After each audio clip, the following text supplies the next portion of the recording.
하나님의 가르침, 수고하고 무거운 짐진 자들아 다 내게로 오라. 내가 너희를 쉬게 하리라.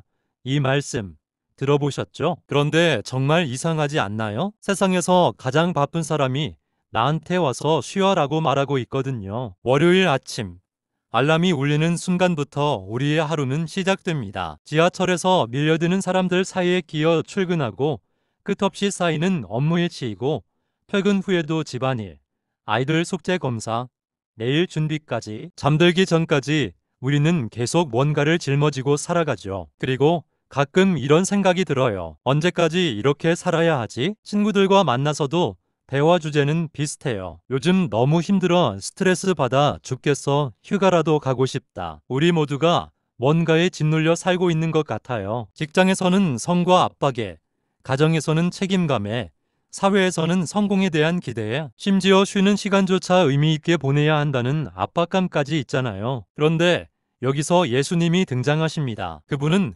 사실 세상에서 가장 바쁜 분이셨어요. 매일 수많은 사람들이 몰려와서 병 고쳐달라고, 가르쳐달라고, 문제 해결해달라고 난리였거든요. 제자들도 12명이나 데리고 다니면서 이들 케어하는 것도 일이고, 바리새인들과는 매일 설전을 벌여야 했고, 십자가라는 인류 역사상 가장 무거운 짐을 지고 계셨죠. 그런 분이 내게로 와서 쉬어라고 말씀하시는 거예요. 이거 완전 역설 아닌가요? 마치 응급실 의사가 저한테 와서 좀 쉬어 가세요 라고 말하는 것과 같아요. 뭔가 말이 안 되는 것 같은데 바로 여기에 반전이 있어요. 예수님이 말씀하시는 쉼은 우리가 생각하는 그 쉼이 아니거든요. 우리는 보통 쉼이라고 하면 아무것도 하지 않는 것, 짐을 내려놓는 것이라고 생각해요. 하지만 예수님의 쉼은 다른 거였어요. 그분은 가장 바쁜 와중에도 평안하셨고 가장 무거운 짐을 지고도 기쁨이 있으셨어요. 심지어 십자가를 지러 가시면서도 내 평안을 너희에게 주노라고 말씀하셨으니까요. 예수님이 제공하시는 쉼의 비밀은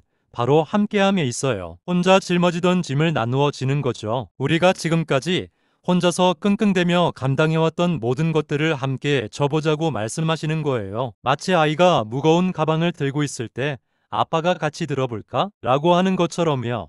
아빠가 손을 얹는 순간 가방이 갑자기 가벼워지잖아요. 가방 무게가 실제로 줄어든 건 아니에요. 하지만 아이는 더 이상 혼자가 아니에요. 그래서 예수님은 내 멍에를 메고 나를 배우라고 하셨어요. 멍에라는 건 원래 두 마리수가 함께 매는 거거든요. 혼자서는 절대 매지 않아요. 경험 많은 소와 어린 소가 함께 멍에를 매면 어린 소는 경험 많은 소의 리듬을 따라가면서 자연스럽게 배우게 되죠. 힘든 일도 함께하면 가능해지는 거예요. 현실로 돌아와서 생각해보면 우리가 진짜 지치는 이유는 짐이 무거워서가 아니라 혼자서 져야 한다고 생각하기 때문일지도 몰라요. 직장에서 받는 스트레스, 관계에서 오는 상처, 미래에 대한 불안, 이런 것들을 혼자 감당하려고 하니까 버겁고 힘든 거죠. 하지만 예수님은 혼자 하지 마, 나와 함께 해보자고 말씀하세요. 그분과 함께하는 삶은 짐이 없어지는 삶이 아니라 짐을 지는 방법이 달라지는 삶이에요. 혼자만의 힘으로 버티는 게 아니라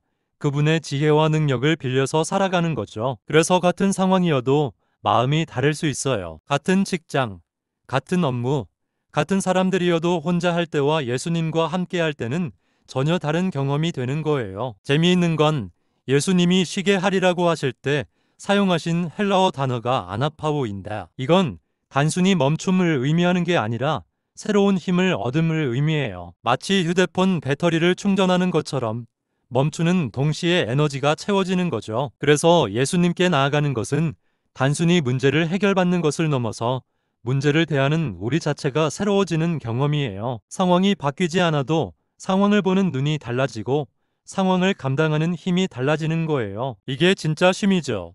외부 조건에 저우되지 않는 내면에서 솟아나는 평안 말이에요. 그런데 여기서 한 가지 더 흥미로운 점이 있어요. 예수님은 와서 쉬어라고 하셨는데 이건 수동적인 쉼이 아니라 능동적인 선택을 요구하는 거예요. 오라는 건 행동을 요구하는 명령어잖아요. 쉼도 노력이 필요하다는 뜻이에요. 우리가 습관적으로 혼자 끙끙대는 패턴을 깨고 의식적으로 예수님께 나아가는 연습을 해야 한다는 거죠. 마치 운동하는 것처럼요. 처음에는 어색하고 힘들지만 계속 연습하면 자연스러워지는 거예요. 문제가 생겼을 때 혼자 고민하는 게 아니라 먼저 예수님께 가져가는 게 습관이 되는 거죠. 실제로 이런 경험을 해보신 분들이 많을 거예요. 정말 힘들고 막막한 상황에서 기도하고 말씀을 읽고 예배를 드렸더니 상황은 그대로인데 마음이 달라져 있더라는 거요. 갑자기 해결책이 보이거나 견딜 수 있는 힘이 생기거나 아니면 그냥 괜찮아지더라는 거예요. 이게 바로 예수님이 주시는 쉼이에요. 마법 같은 일이 일어나는 게 아니라